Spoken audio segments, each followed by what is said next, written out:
आगर मालवा से इस वक्त की बड़ी खबर, जहां नगर परिषद के 7 वार्ड पर बीजेपी का कब्जा, वहीं 6 वार्ड पर कांग्रेस ने बाजी मारी है, वहीं 2 वार्ड पर निर्दलीय उम्मीदवार भी जीते हैं। तो यानी कि इस बीच ये बड़ी जानकारी मिल रही है, जहां पर आपको बताएं कि 6 वार्ड पर कांग्रेस ने बाजी मारी है, वहीं साथ ही साथ जो भारतीय जनता पार्टी है नगर परिषद के 7 वार्ड पर बीजेपी ने इस पर कब्जा किया है। तो इस वक्त ये बड़ी जानकारी आगर मालवा से, दरअसल आगर मालवा से जानकारी, जहां नगर परिषद के 7 वार्ड में बीजेपी ने अपना कब्जा बना लिया है, 6 वार्ड पर कांग्रेस ने जीत हासिल की है, वहीं 2 वार्ड पर निर्दलीय उम्मीदवार यहां पर जीते हैं और ये एक बड़ा समीकरण इस सीट पर बना हुआ नजर आया है। और इस बीच ये बड़ी जानकारी, साथ ही साथ आपको बताएं कि हर पल की update news state Madhya Pradesh Chhattisgarh पर आप तक हम पहुंचा रहे हैं। साथ ही नगर परिषद के 7 वार्ड पर बीजेपी का कब्जा और साथ ही साथ 6 वार्ड पर कांग्रेस ने इस सीट पर बाजी मारी है। वहीं एक और बात आपको बताएं कि 2 वार्ड पर निर्दलीय उम्मीदवार जीते हैं। और जरा जल्दी से मैं एक रिएक्शन भी ले लेता हूं इस पर। गीधीर लगातार हमारे साथ बने हुए हैं। गीधीर जी, अब इन समीकरणों को देख करके और जो धीरे धीरे करके रिजल्ट सामने आ रहे हैं, जो नतीजे सामने आ रहे हैं, आप उससे आशान्वित हैं? कुछ उम्मीदें और बढ़ रही हैं? आपने जो खबरें सुनाई हैं अपने चैनल के माध्यम से, तो भारतीय जनता पार्टी अभी आगे ही चल रही है। और जो अभी जब पूरे परिणाम आ जाएंगे तो आपको भारतीय जनता पार्टी की जो जीत है, जैसे मैं बोल रहा हूँ कि हम विजयश्री होकर लौटेंगे, तो वो आपको दिखेगी। और सारे कारण भी मैं आपके और जनता के सामने स्पष्ट कर चुका हूँ। लेकिन अभी तक के मेरे आदरणीय भाई योगेश जी ने एक भी बात नहीं बताई कि उनको किस कारण से जनता वोट देगी, उनके क्या ऐसे कार्य रहे, उनका क्या ऐसा उल्लेखनीय विषय रहा जिस पे जनता उन्हें सराहेगी। भारतीय जनता पार्टी के पास तो अनेकों कारण है, चाहे हम किसानों की बात कर लें, चाहे हम प्रधानमंत्री आवास योजना की बात कर लें, चाहे हम रोड डेवलपमेंट की बात कर लें, चाहे हम गाँव में स्वच्छ भारत अभियान के तहत स्वच्छता के ज़रिए जो हमने टॉयलेट्स बनवाए थे उनकी बात, अनेकों चीज़ें, चाहे बिजली की बात कर लें, चाहे पानी की बात कर लें। तो आज जो है जो ग्राम स्वराज का जो स्वप्न गांधी जी ने देखा था उसको पूरा करने में भारतीय जनता पार्टी का तो हाथ है, लेकिन कांग्रेस का क्या हाथ है? कांग्रेस का हाथ किन लोगों के साथ में है? ओबीसी वर्ग के साथ जिन लोगों ने छलावा किया था, क्योंकि हमने इस चुनाव में स्पष्ट कर दिया 35% से शुरुआत करके 48% तक के जो हमारे टिकट वितरण किए गए हैं वो ओबीसी वोट के लिए किए गए हैं, ना कि 27%। ये जो 27% का रोना और ठीकरा फोड़ रहे थे, हमने 48% तक के टिकट देकर स्पष्ट किया है कि भारतीय जनता पार्टी जो है जो कहती है वो करती है। लेकिन इसको लेकर भी तो फिर क्यों वोट नाराजगी मिलेगा? थी ना जयंत गीधीर जी, कि भाई जो सामान्य सीट थी वहां भी ओबीसी खड़ा कर दिया, उसको लेकर कई जगह नाराजगी भी देखनी पड़ी है। नहीं, ऐसा नहीं है। जो कार्य करने वाला व्यक्ति रहता है उसको अवसर मिलना चाहिए, और खास करके जो वर्ग पिछड़ा रह गया है, जिसका कभी विकास नहीं हुआ, जिसको दूसरी पार्टियों ने खास करके नाम लेकर कांग्रेस पार्टी ने शोषण किया हो, सिर्फ वोट बैंक की तरह यूज किया हो, तो उसका विकास तो सब देखिए। हम सबका साथ सबके विकास की बात करते हैं, तो ऐसे में एक वर्ग कोई वंचित कैसे रह जाए, ये भी तो देखना पड़ेगा।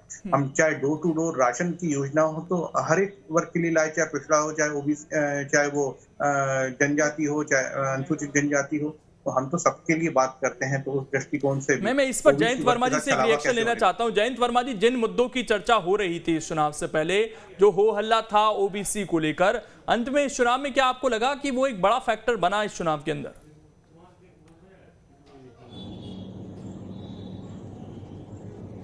नहीं, ये बिल्कुल नहीं है। ओबीसी वाली ये सब बातें मुझे लगता है कि ये नगरीय निकायों के चुनाव में इन सब का कोई मतलब नहीं। नगरीय निकाय के चुनाव केवल 18 विषय जो संविधान में दिए हैं उन विषयों पे केंद्रित होते हैं, परंतु जो भारतीय जनता पार्टी के पक्ष में मतदान हुआ है उसके पीछे जो कारण है, वो सबसे बड़ा कारण तो ये है कि वो जो 2.5 लाख रुपए प्रधानमंत्री आवास योजना के सबको गए हैं और अकाउंट में उनके चले गए हैं, और कईयों के तो अकाउंट में 1-2 किस्तें आई हैं, 1-2 बकाए हैं, तो उनके लिए तो जरूरी था कि वो भारतीय जनता पार्टी के पक्ष में हैं। फिर दूसरा ये है कि जो गैस वगैरह दी गई है, हालांकि अब गैस महंगी है और वो लोग खरीदने के मतलब स्थिति में भी नहीं है, परंतु गैस एक जमाने में स्टेटस सिंबल हुआ करता था, तो वो अब घर घर में पहुंच गया है। तो ये एक बात है। तीसरा, आयुष्मान योजना जो आई है, आयुष्मान योजना में जिनके प्राइवेट हॉस्पिटल में अच्छे इलाज होने लगे हैं, तो ये सारी जो काम है ये हालांकि नगरीय निकायों से संबंधित नहीं थे, पर इन्होंने एक आम आदमी के मन में भारतीय जनता पार्टी के पक्ष में एक झुकाव पैदा किया है, और वो झुकाव है जो अभी इन चुनावों में दिखा है। लेकिन तो जयंत जी, इसके अलावा एक चीज और मैं समझना चाहता हूं आपसे कि महंगाई को लेकर चौतरफा घेरने की कोशिश विपक्ष करता है भारतीय जनता पार्टी को, चाहे बात रसोई गैस की हो, पेट्रोल डीजल की हो या खाने पीने की चीजों को। ये बड़ा फैक्टर क्यों किसी चुनाव में नहीं देखने को मिल रहा? अभी हालिया विधानसभा चुनाव हुए, उसमें भी इस चीज को भुनाने की कोशिश की गई, लेकिन फिर भी असर नहीं दिखा। मध्य प्रदेश के लोकल बॉडीज के चुनाव में भी इसको खूब मुद्दा बनाने की कोशिश की गई कि बिजली महंगी हो गई, खाने पीने की चीजें महंगी हो गई हैं, पेट्रोल डीजल महंगा, लेकिन वो मुद्दा क्यों नहीं बन पा रहा है?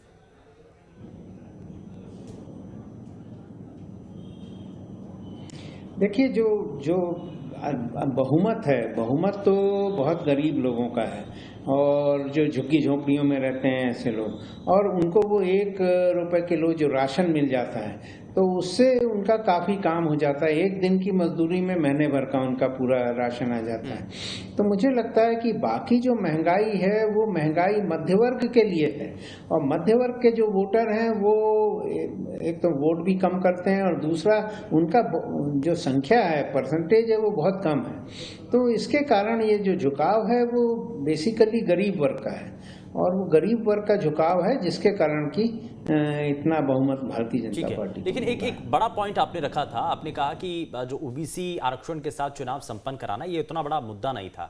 क्या असल मायने में, क्योंकि पॉलिटिकल पार्टियां तो इसको लेकर के दावा करती रही, बीजेपी कहती रही कि हम तो अगर चुनाव कराएंगे तो आप ओबीसी आरक्षण के साथ कराएंगे, कांग्रेस पार्टी भी इस बात को लेकर के दावा करती रही, लेकिन उसको लेकर के कोर्ट में भी मसला चलता रहा। ये विषय है, ये इतना बड़ा क्यों नहीं बन पाया? देखिए, ये इसलिए नहीं बन पाया कि ओबीसी का जो मामला है ये आम आदमी के, जनता के हित में है नहीं। और ये भी बात पूरी तरह से सही है कि के.आर. नारायणन एक मतलब अनुसूचित जाति से आए थे राष्ट्रपति, पर वो उनको यदि प्रतिनिधित्व मिल जाता है तो इससे ऐसा नहीं है कि सबका भला हो जाएगा। और जैसे कि अभी द्रौपदी मुर्मू जी राष्ट्रपति बन जाएंगी तो भारत के जितने भी आदिवासियों की सारी समस्याएं हल हो जाएंगी, ऐसी बात नहीं है। ये व्यवस्था को बदलने की बात होती है, और व्यवस्था जो है वो गरीबों के खिलाफ है। तो ये स्थिति है। ठीक है, और इसी का तो आधार बना करके योगेश गुप्ता जी, बीजेपी के प्रवक्ता, बार बार ये दावा करते हैं कि हमने सरकार की जो योजनाएं हैं वो अंतिम पायदान पर बैठे हर एक व्यक्ति तक पहुंचाने की कोशिश है, लेकिन जिनको वो बेनिफिट मिला है उनका तो वोट गया। लेकिन चाहे छिंदवाड़ा हो, चाहे ग्वालियर हो, ये वो सीटें रही हैं जिस पर बीजेपी हमेशा से दावा करती रही, लेकिन वहां पर जीत नहीं पाई है। यही कारण आप मानते हैं, जिसको आप भी अलग अलग कैंपेनिंग के दौरान आप ये सवाल उठाते रहे हैं कि सरकार की योजनाओं का फायदा नहीं मिल पा रहा आम लोगों तक?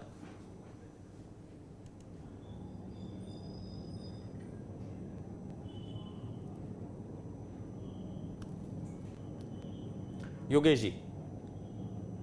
हाँ जी, देखिए, मैं सबसे पहले गीत धीर जी के कुछ सवालों का जवाब देना चाहूंगा, उसके बाद आदरणीय पत्रकार महोदय का समय दीजिएगा। सबका विनाश, रुपए का सत्यानाश करने वाली और स्वयं का विकास करने वाली भारतीय जनता पार्टी का विकास 2081 गांवों में अंधेरा है, बिजली नहीं है, 2200 गांवों में सड़क नहीं है, आंगनबाड़ी उप स्वास्थ्य केंद्रों की हालत बद से बदतर है, 33,000 से ज्यादा हैंडपंप सूखे पड़े, नल जल योजना के अंदर भारी भ्रष्टाचार हुआ है, 254 जगह करोड़ों रुपए का बंदरबाट की गई है। और जैसा कि आयुष्मान योजना का जिक्र मेरे वरिष्ठ पत्रकार साथी महोदय ने किया है, तो उसमें भ्रष्टाचार हॉस्पिटल माफियाओं ने, अस्पताल माफियाओं ने किस हद तक किया है वो आप प्रमुख सम्मानित मीडिया के माध्यम से जग जाहिर हुआ है। और लेकिन सर योगेश जी, योजना में भ्रष्टाचार होना और योजना का अच्छा नहीं होना दोनों तो अलग चीज है ना। मैं आ रहा हूं आपके पास, एक बड़ी खबर इस वक्त सामने आ रही है, उसका रुख कर लेते हैं। बड़ी खबर छतरपुर से सामने आ रही है, आपको बता दें यहां पर सटई नगर परिषद से बड़ी खबर इस वक्त मिल रही है, और चुनाव परिणाम यहां के घोषित कर दिए गए हैं। सटई नगर परिषद के 15 वार्डों में से 13 वार्ड कांग्रेस ने जीत लिए हैं, तो एक बड़ी मेजॉरिटी यहां पर कांग्रेस को मिली है, और भारतीय जनता पार्टी को एक भी वार्ड पर जीत नहीं मिली है शुभेंदु, क्योंकि जो 2 बचे हुए वार्ड थे वहां पर एसपी जीत कर आई है। बड़ा झटका है। और बीजेपी के लिए बड़ी चिंता की बात है, सटई नगर परिषद जहां के चुनाव परिणाम अब सामने आ चुके हैं और बीजेपी के लिए खतरे की घंटी ये बजाते हुए नजर आ रहे हैं। 15 वार्डों में से 13 वार्ड पर कांग्रेस ने जीत हासिल की है और एक अच्छी खासी जीत है। 2 वार्ड पर हालांकि समाजवादी पार्टी की जीत होती है, एसपी की जीत होती है। और इस बीच एक और बड़ी खबर का रुख कर लेते हैं। बैतूल से इस बीच एक बड़ी जानकारी मिल रही है। बैतूल से क्या जानकारी है जरा वो भी आपको बताते हैं। नगर परिषद बैतूल बाजार में बीजेपी की जीत हुई है। 12 वार्डों में बीजेपी और 3 वार्ड पर कांग्रेस की जीत हुई है और कुल मिलाकर के 15 वार्ड के नतीजे अब सामने आ चुके हैं जिसमें बीजेपी अभी भी लीड बनाए हुए है। तो यहाँ पर अगर हम देखें शुभेंदु, तो एक तरफ हमने रिजल्ट दिखाया कि कांग्रेस एक तरफा जीत रही थी, तो यहाँ पर भाजपा एक तरफा जीत रही है। 12 वार्ड थे, 15 वार्ड थे जिसमें से 12 पर बीजेपी जीती है और केवल 3 पर ही कांग्रेस जीती है। तो ये बैतूल बाजार से बड़ी खबर है जहां पर नगर परिषद बैतूल बाजार में बीजेपी की बड़ी जीत हुई है। 15 वार्ड में से 12 पर बीजेपी ने जीत दर्ज की है और 3 में कांग्रेस पार्टी जीती है। तो नतीजे आने शुरू हो गए हैं और एक एक नतीजा आपको न्यूज स्टेट पर लगातार जानने को मिल रहा है। इस बीच आगर मालवा से भी बड़ी खबर है। नगर परिषद के 7 वार्ड पर बीजेपी का कब्जा हो गया है। 6 वार्ड पर कांग्रेस ने बाजी मारी है। 2 वार्ड पर निर्दलीय उम्मीदवार जीते हैं। वार्ड नंबर 1, 3, 4, 5, 12, 15 पर कांग्रेस की जीत हुई है। कांटे का मुकाबला यहां पर देखने को मिला है शुभेंदु। बिल्कुल, और वार्ड नंबर 2, 6, 8, 9, 10, 11 और 14 में बीजेपी को जीत मिली है। वहीं इसी के साथ वार्ड नंबर 7 और 13 पर निर्दलीय प्रत्याशी भी जीते हैं, यानी कि खाली हाथ कोई नहीं रहा है। बीजेपी, कांग्रेस और निर्दलीय सभी को कुछ ना कुछ तो मिला ही है। दिलचस्प होगा कि यहाँ पर अध्यक्ष किसका बनता है, क्योंकि बहुत क्लोज फाइट दोनों ही पार्टियों के बीच देखने को मिली है यहाँ पर और कहीं ना कहीं कश्मकश रहेगी। और ये जो 2 अलग से जीत कर आए हैं इनकी भूमिका भी काफी अहम रहने वाली है। इस बीच और अपडेट्स मिल रही हैं शहडोल से। यहाँ पर आपको बता दें कि धनपुरी वार्ड नंबर 11 में निर्दलीय प्रत्याशी की जीत हो गई है। शहडोल में धनपुरी वार्ड नंबर 11 में निर्दलीय प्रत्याशी को जीत हासिल हुई है। बड़ा अपडेट इस वक्त दर्शकों को हम दे रहे हैं। तो छोटी सरकार के बड़े नतीजे अब सामने आते चले जा रहे हैं और साथ ही धनपुरी वार्ड नंबर 11 में निर्दलीय प्रत्याशी की जीत हुई है। कई ऐसी सीटें जहां पर सीधे सीधे पूरी जो पिक्चर है वो क्लियर होती हुई नजर आ रही है। हालांकि कई सीटों पर अभी ट्रेलर के तौर पर नजर आ रहा है क्योंकि वहां पर सिर्फ रुझान देखने को मिल रहे हैं, लेकिन रुझान धीरे धीरे करके नतीजों में भी तब्दील होंगे और उसी का इंतजार भी है। और सभी खास मेहमान लगातार हमारे साथ बने हुए हैं। योगेश गुप्ता जी लगातार अपनी बात रख रहे थे, जरा उनके पास वापस चलते हैं। योगेश जी, अपनी बात पूरी कीजिए। मित्र धीर जी ने प्रश्न पूछा था कांग्रेस किस उपलब्धि पर अपना जनादेश मांग रही है, तो माननीय कमलनाथ जी ने अपने 15 माह के अल्प कार्यकाल में 27 लाख से ज्यादा किसानों का कर्जा माफ किया था, उनके बिजली के बिल हाफ किए थे, इंदिरा गृह ज्योति योजना के अंतर्गत 100 यूनिट 100 रुपए में बिजली दी थी सभी मध्य प्रदेश वासियों, और पंडित पुजारियों का मानदेय डबल किया था, वृद्धावस्था पेंशन डबल की थी, 300 से बढ़ाकर 600 करी, उसको 1000 तक करने का प्रावधान था। महाकाल मंदिर परिसर राम वन पर गबन के लिए